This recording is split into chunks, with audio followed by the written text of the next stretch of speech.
En dit is niet de ambtsketen van Oud-Leeuwarden, maar de ambtsketen van Idardra-deel.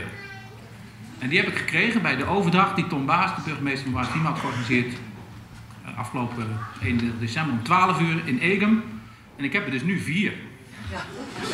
Namelijk van Waarsdiem, van Leeuwarden en van Idardra-deel. En dan ook nog eentje die ligt op mijn kamer, maar die was iets minder mooi. Maar... Om de onderhandeling zo'n een nieuw college nog net kleer binnen in de gemeente, kunnen de Joert in Ljouwert eens geen wethouders beneemd worden.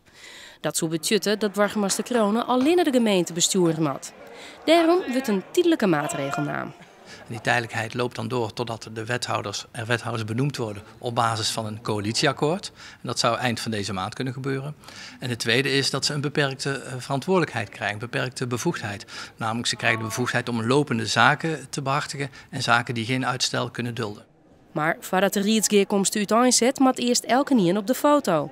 Zei ik Britt Hendricks. Zij is maar haar krekt 18 jaar het jongste rietslid van Nederland. Nou, ik vind het wel leuk, spannend. Ik bedoel, je leeft hier heel lang naartoe, vanaf de voorbereiding van de campagne al. En dat geldt voor alle raadsleden hier. Dus nu kan ik echt aan de slag. Ja.